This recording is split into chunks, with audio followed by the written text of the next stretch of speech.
প্রীতির বাবা দিন মোহাম্মদ, তার মা অলরেডি ডিভোর্স, বাবা এক জায়গায় থেকে মা এক জায়গায় থাকে, খুবই ভঙ্গুর ফ্যামিলি। এবং সে এর আগে একটা প্রক্রিয়া করছে, প্রক্রিয়া করে 2টা বাচ্চা সহ একটা ছেলেকে সে বিয়ে করছে মেনে নিয়ে। ডেট কি মনে নেই, আপনাদেরকে জানাতে পারবো পরে।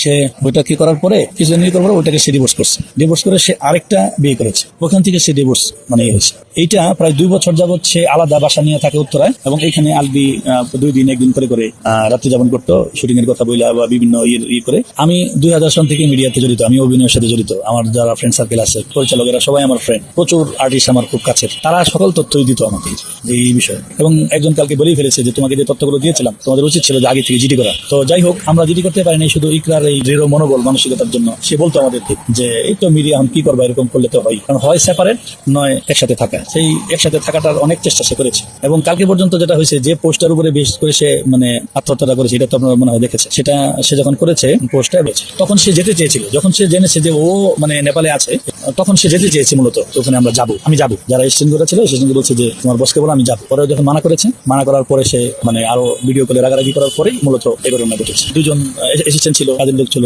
বাচ্চা ছিল, বাচ্চাকে আলাদা বলছে নাস্তা দাও, সেই রুমে লক করে দিয়া। প্রীতির বাবা দিন মোহাম্মদ, তার মা অলরেডি ডিভোর্স, বাবা এক জায়গায় থেকে মা এক জায়গায় থাকে, খুবই ভঙ্গুর ফ্যামিলি।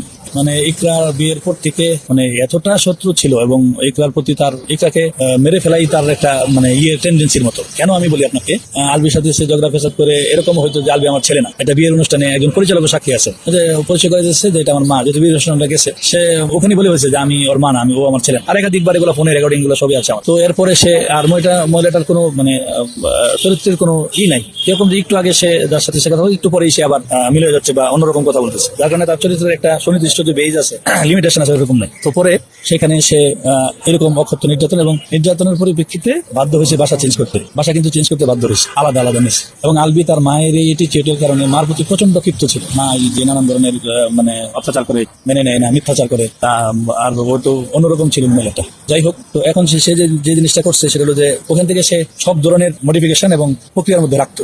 কিভাবে সে বাসা চেঞ্জ করে আসছে, তবুও সে কিন্তু ছাড়ে নাই তার বাসা কাছাকাছি নিচ্ছে। তার কথা হচ্ছে যে তাকে দিতে হবে, শাস্তি দিতে হবে। এই পরিপ্রেক্ষিতে দীর্ঘদিনই তার একটা প্রক্রিয়া এটা, এবং সেই প্রক্রিয়া অনুসারে সে 10:30টার সময় যখন সে আত্মহত্যা করে, নিচে লোক ছিল, বাড়িওয়ালারা যে স্টেটমেন্ট দিচ্ছে যে না, আমাদেরকে পরে আইসা তারা 2টা হসপিটালে নিচ্ছে। 10:30টার সময় যদি সে আমাদেরকে বলতো, বা আমাদের কাছাকাছি আমাদের অনেক আত্মীয় স্বজন ছিল, আমার ফ্রেন্ড সার্কেল ছিল, আমার নাম্বার তার সাথে দীর্ঘদিনের, সে বলে যে আমার সাথে তো কারো নাম্বার নাই, মিথ্যাচার করছে, আমার ছোট ভাইকে কল দিচ্ছে, কারণ আমার সাথে কল দিলে সে আমি বিরোধে পড়বে, সেই কারণে আমার ছোট ভাইকে কল দিচ্ছে, আমাকে কল দিলেন, আমার তো কারো নাম্বার নাই, আপনাকে জানাইলাম। অথচ ফোন করলাম, ফোন করার পরে ভাই ইকরা তো নাই। বিষয়টা এরকম হচ্ছে যে বাসায় না থাকলে যে ধরনের এটিটিউডটা হয়, কথাবার্তা মানুষের ন্যূনতম একটা মানুষ যে বোঝা যায় যেটা সামাজিক বা মানসিক ওই রকমই কিন্তু বোঝা যায় না তার এটিটিউড।